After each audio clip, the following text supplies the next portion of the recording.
1537년 10월 말경에 보바딜레와 프란치스코는 인구가 6만 명 정도인 볼로냐에 도착해서 병원 가까이 있는 숙소의 문을 두드렸다. 볼로냐에는 유명한 대학이 있었고 특히 법학과가 뛰어났기 때문에 전 유럽에서 학생들이 몰려오고 있었다. 당시 볼로냐 대학에는 1000여 명의 학생이 있었다. 다음 날 아침 두 동료는 위대한 스페인의 성인 도미니코의 유해가 보관되어 있는 도미니코 성당에 미사를 드리러 갔다. 프란치스코가 미사를 봉헌하는 모습을 본 두 부인은 그의 열심하고 성스러운 모습에 몹시 감동을 받아서 미사가 끝난 후에 그를 찾아갔다. 그중 한 부인은 본당 신부의 조카이며 가정부였는데 자기의 삼촌을 만나러 오라고 프란치스코를 초대하였다. 이 프란치스코는 기꺼이 이 초대를 받아들였고 머지않아 본당 신부는 프란치스코와 보바딜리아의 큰 겸손과 열정에 감복하게 되었다. 그는 자기 집에 있는 2개의 방을 사용하라고 그들에게 내주었고 모든 일에 협력을 아끼지 않았다. 프란치스코는 그의 호의를 감사히 받아들였지만 두 사람의 식사는 매일 구걸로 해결하겠다는 것을 중요한 조건으로 내세웠다. 이렇게 해서 볼로냐에 새로 자리를 잡은 두 사람은 필요한 절차를 거쳐서 허가를 받은 다음 즉시 설교를 시작했다. 그들은 광장에 있는 벤치에 올라서서 귀를 기울이는 사람들에게 서투른 이탈리아어로 설교를 했다. 이들의 설교가 당시의 다른 설교가들처럼 유창하지는 못했지만 청중은 두 사람의 설교의 진지함과 그들의 생활의 모범에서 큰 감동을 받았다. 설교가 끝나자 어떤 남자가 프란치스코에게 돈을 가지고 왔으나 프란치스코는 단호히 거절했다. 곧 그들의 주요 사목활동은 고해 성사를 주는 일이 되었고 특별히 프란치스코에게는 더욱 그러했다. 프란치스코는 온종일 고해 성사를 주는 일이 자주 있었다. 사람들은 곧 프란치스코가 말이 많지는 않지만 그가 입을 열면 사람들의 마음을 감동시킨다는 사실을 깨달았다. 그가 미사를 드릴 때는 특히 순환에 대한 미사를 드릴 때는 크나큰 열정으로 드렸으며 눈물을 많이 흘렸다. 한 번은 금요일에 성 십자가의 미사를 드리다가 1시간 이상이나 탈원에 빠지기도 했다. 미사 참례를 하던 사람들이 여러 번 그의 제의를 잡아당겼으나 그는 탈원에서 깨어나지 못했다. 그의 겨울은 지독히 추웠고 이 혹독한 추위를 프란치스코는 자기 자신이 스스로 선택한 가난과 고행과 노동으로 견디었다. 그는 여러 번 심한 열병으로 몸져 눕기도 했다. 어찌나 쇠약하게 되었던지 그가 로마로 갔을 때는 해골처럼 여유어 있었다. 그를 본 몇몇 동료들은 그의 건강이 회복될 수 없을 정도로 상한 것이 아닌가 걱정했다. 4월 중순에 그들은 볼로냐를 떠나 다른 도시에 있던 이들까지 모두 만나서 함께 로마를 향해 떠났다. 로마에 있던 이냐시오가 의논할 일이 있어서 그들을 로마로 불렀기 때문이다. 그들은 4월 21일 부활주일에 영원의 도시 로마에 도착했다. 그들은 각기 자기의 교포들을 위한 성당에서 설교하기 시작했다. 그곳에서는 언어에 장애 없이 설교할 수 있었던 것이다. 그러나 프란치스코는 몸이 너무 약해졌기 때문에 혼자 집에 남아 있어야 했다. 그들이 로마에서 사목활동을 할 수 있는 자격을 신청했을 때 누군가가 방해 공작을 시작했다.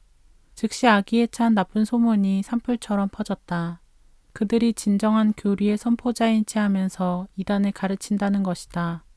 이 거짓 소문 때문에 동료들의 설교를 듣는 사람들의 수가 줄어들었고 친하게 지내던 이들도 그들과 이야기하는 것을 꺼리게 되었다.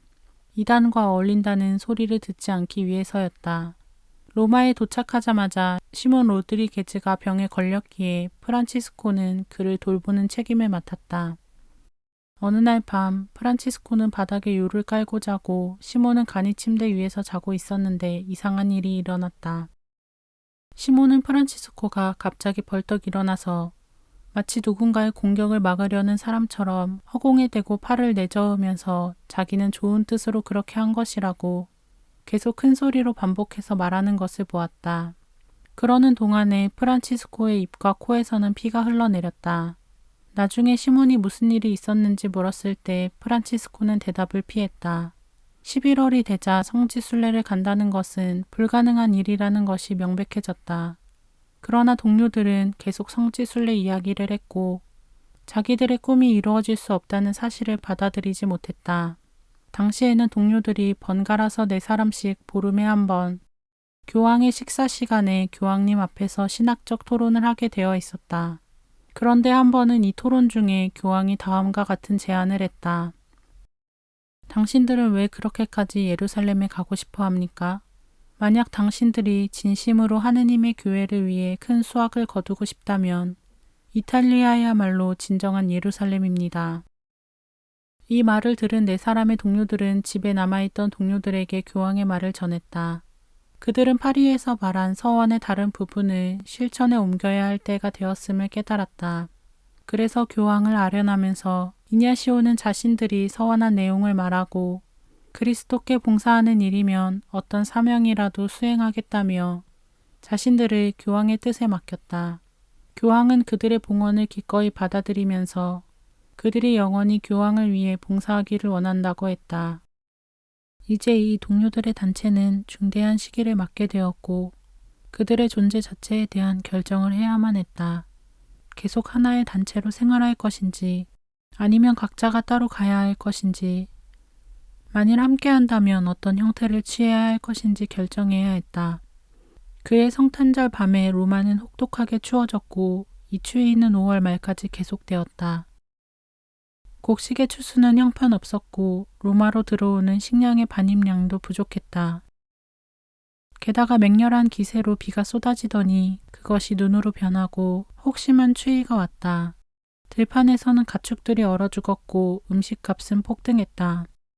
사람들은 살 길을 찾아 로마로 몰려들었다. 동료들은 불쌍한 사람들을 도와주기 위해서 거리를 돌아다녔고 추위와 굶주림으로 죽어가는 사람들을 모두 집으로 데리고 왔다. 낮 동안에는 음식과 옷가지를 구걸했고 밤이면 굶주린 사람들의 쉴 자리와 잠자리를 마련하고 먹을 것을 주었다. 어떤 때에는 한꺼번에 400명이 넘는 사람들을 돌보아야 했던 적도 있었다. 그들이 사용하던 집이 이런 일을 하기에는 너무 좁았기 때문에 사람들을 시에서 운영하는 병원으로 데려다가 수용하고 돌보아 주어야만 했다. 이런 식으로 동료들이 돌보는 사람들의 수가 3,000명이 넘게 되었고 로마의 선량한 시민들이 그들을 도왔다. 동료들의 이런 애덕은 즉시 전설처럼 퍼져나갔고 많은 중요 인사들이 이 사실을 직접 확인하기 위해서 밤이면 동료들의 일하는 모습을 보러 왔다. 불쌍한 사람들에 대한 이들의 뛰어난 사랑의 행위 한 가지만으로도 그들을 의심하던 사람들의 마음을 풀기에는 넉넉했다. 매일매일의 가장 좋은 시간은 이처럼 애덕을 베풀었다. 저녁 시간을 끝낸 후에야 동료들은 자기들의 시간을 가지기 위해 모일 수 있었고 이 시간이 되면 몹시 지쳐 있었지만 피곤을 무릅쓰고 장례 일을 의논하곤 했다. 이들의 장례를 위한 토론은 1539년 4월 15일에 미사 중에 끝을 맺었다. 베드로 파벨이 미사를 집전했고 영성체 바로 전에 동료들을 향해 돌아서서 한 사람 한 사람에게 다음에 3가지 질문을 했다. 그 질문은 첫째, 동료들이 함께 계속하기를 원하는지, 둘째, 만일 교황이 허락한다면 하나의 단체를 결성하기를 원하는지, 셋째, 각자가 그 회에 가입하기를 원하는지 묻는 것이었다. 그들은 모두 동의했고 즉시 이 사항들을 서류로 작성하여 모두가 그 서류에 서명했다. 동료들은 이냐시오에게 지금까지 자기들이 합의한 모든 것을 정리하여 그리스도의 대리자에게 보여드리고 인준을 받아달라고 요청했다. 동료들 모두가 하느님께서 이 새로운 단체를 설립하는 데에 이냐시오를 첫째가는 도구로 사용하심을 확신하고 있었다.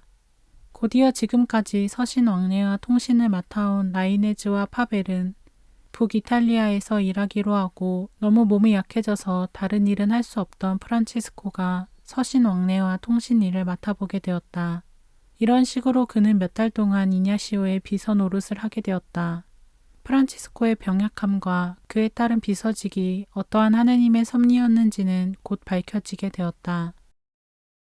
이냐시오는 합의된 모든 사항들을 정리해서 교황에게 전해달라고 한 추기경에게 가지고 갔다.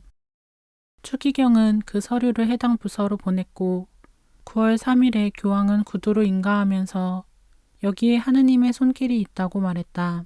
그리고 이어서 이 사제들이 교회의 쇄신에 큰 도움이 될 것이라고 했다.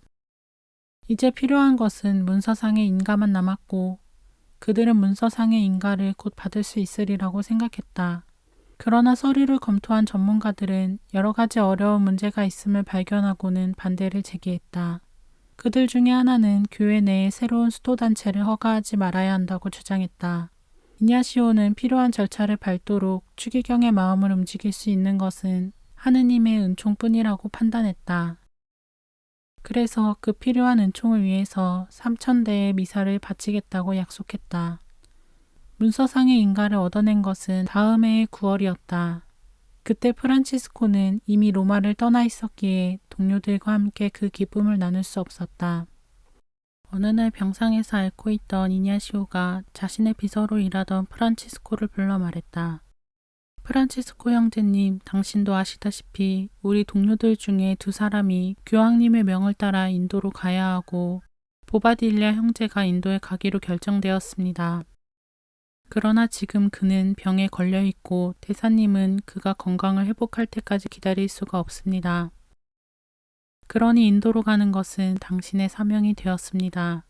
프란치스코는 기쁨에 넘쳐서 말했다. 네, 제가 가겠습니다. 그리고 프란치스코는 즉시 낡은 카속과 양말을 깁기 시작했고 바티칸에 가서 교황의 강복을 받고 몇몇 친구들에게 작별을 고했다. 어떻게 해서 일이 이렇게 진행되었는가? 여러 곳에서 예수 회원들의 봉사를 신청해왔다. 그 중에서는 포르투갈의 왕도 있었는데 그 왕의 대사인 페드로 마스카레나스는 이냐시오에게 6명의 사제를 보내달라고 부탁했다.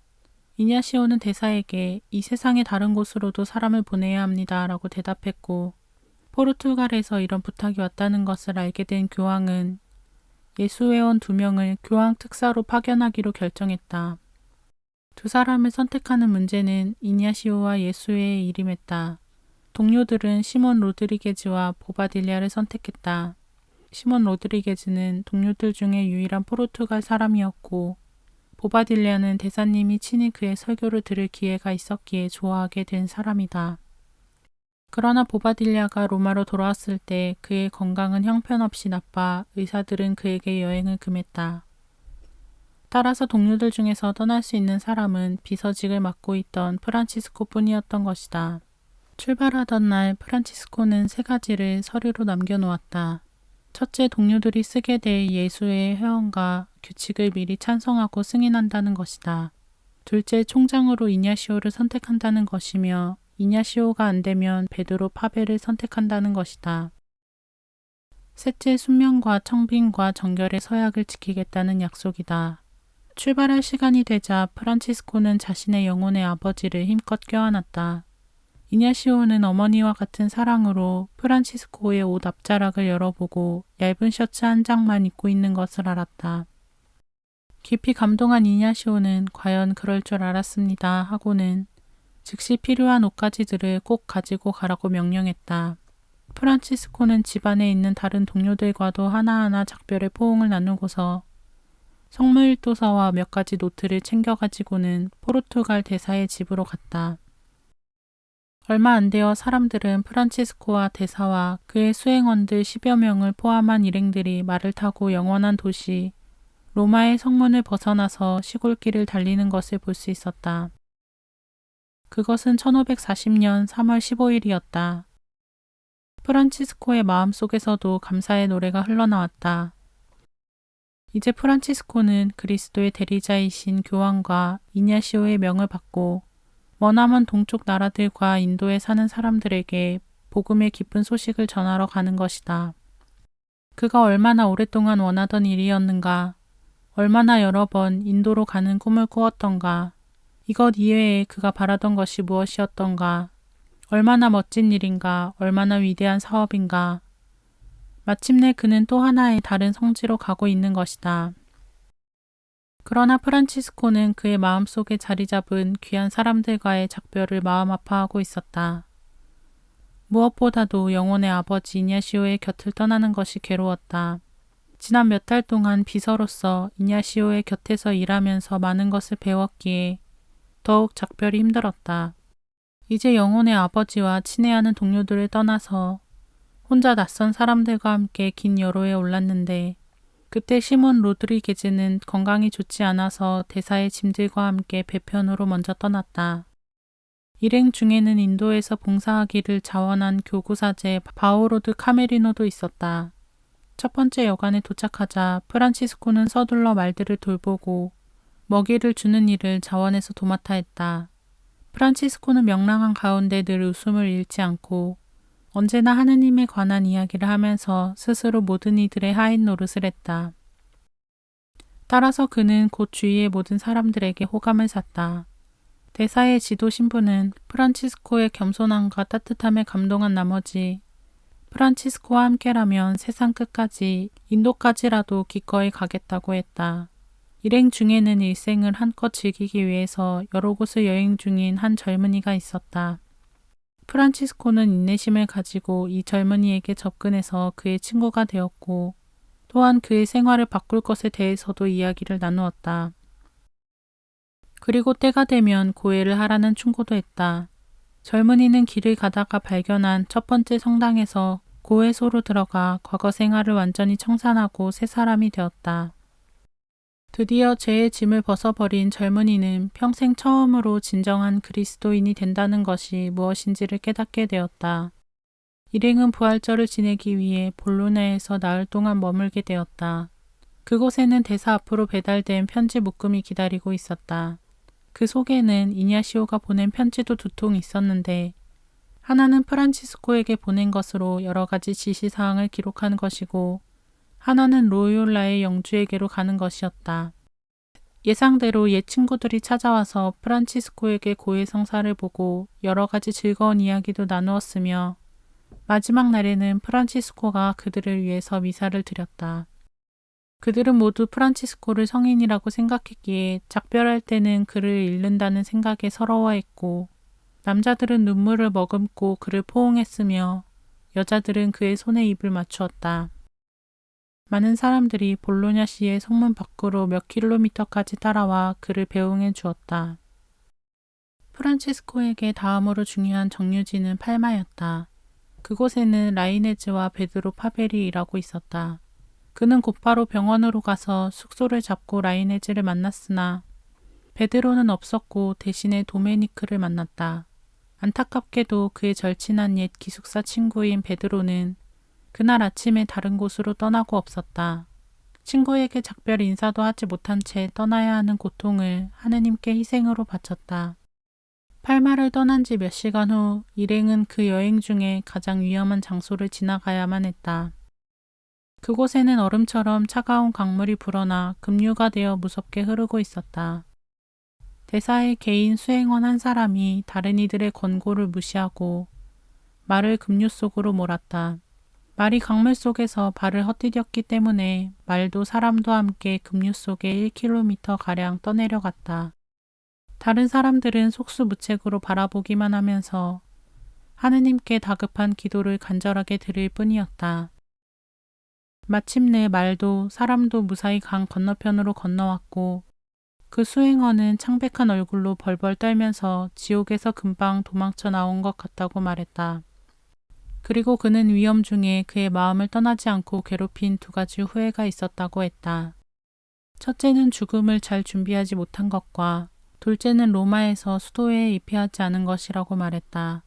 일행의 여행은 계속되어 해발 2000m의 체니스산의 고갯길에 도착했다. 당나귀가 겨우 다닐 수 있는 꼬불꼬불한 벼랑길을 5시간 동안이나 올라가야 했다.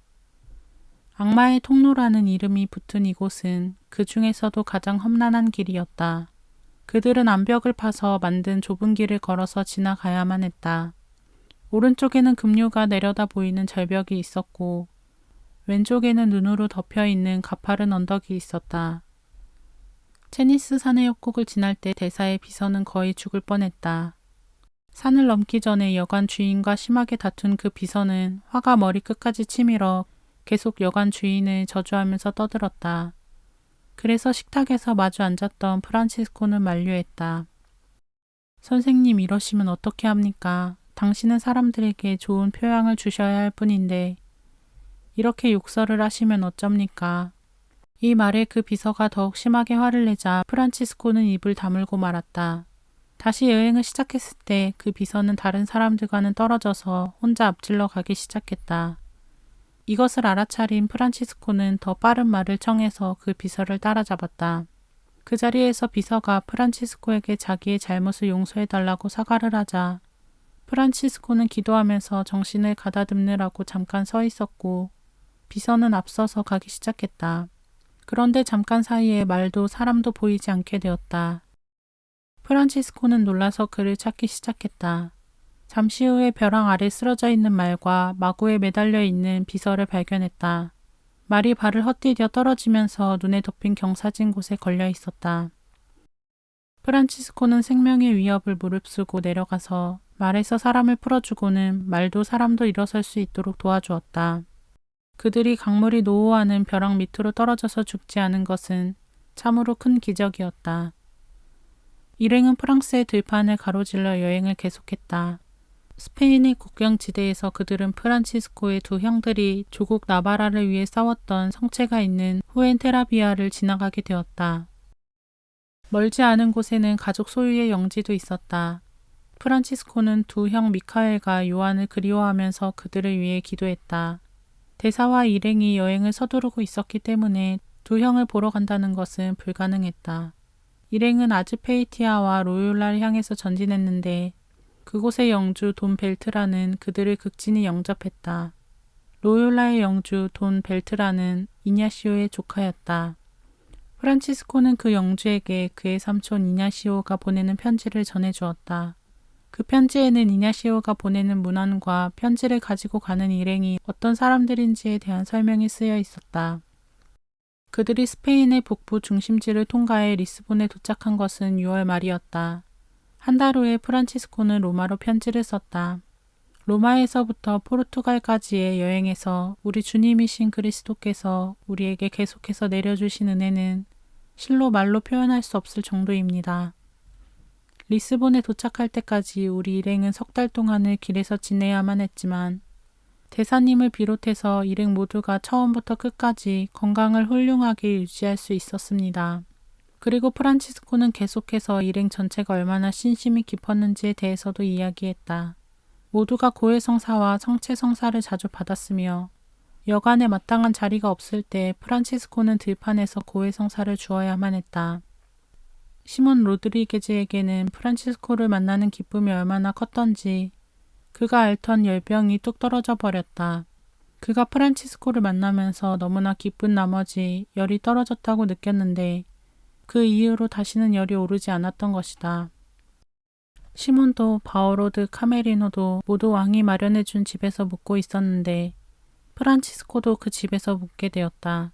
그들이 도착한 지 사나흘쯤 지난 후에 시몬과 프란치스코는 왕과 왕비를 아련하게 되었다. 그분들은 극진한 친절로 그들 일행을 대해주었다. 왕과 왕비는 두 사람에게 여러 가지 질문을 했다. 그들의 생활과 예수회에 대해서 그리고 그들이 어떻게 만나서 예수회를 창립하게 되었는지에 대해서 자세한 질문을 했다. 왕은 그들의 수고로 큰 영신적 풍요로움이 이루어졌음을 보고 크게 만족했고 그들에게 매주 금요일에 궁중 시동들의 고해를 들어달라고 부탁했다. 그리하여 시동들이 어릴 때부터 하느님의 사랑을 알아 훗날 다른 사람들에게 좋은 표양을 보이게 해달라고 부탁했다. 프란치스코와 두 동료는 계속해서 집집마다 다니며 구걸을 해서 먹었는데 사람들은 이것을 보고도 가마를 받아 그들을 사도들이라고 불렀다. 그러나 음식 구걸로 너무 많은 시간을 낭비하게 되고 해야 할 사목활동이 점점 많아지자 한 주간 중에 이틀만 구걸하고 다른 날에는 궁중에서 식사를 공급해 주기로 결정했다. 그리고 그들이 희사받는 것은 모두 병원에 주었다.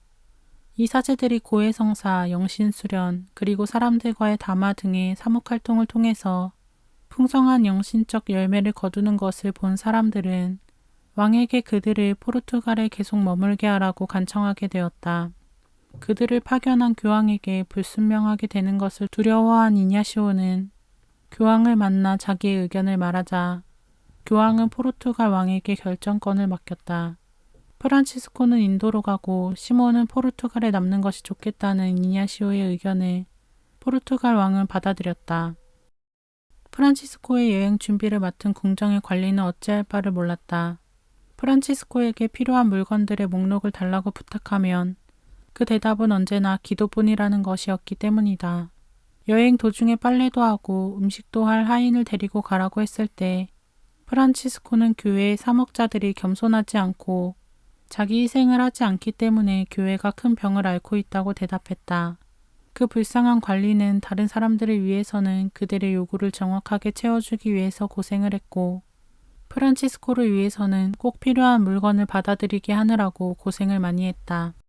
마침내 그 관리는 이 모든 사정을 왕에게 알렸고 왕은 프란치스코가 지사의 배에서 지사와 함께 여행해야 한다고 명령을 내렸다.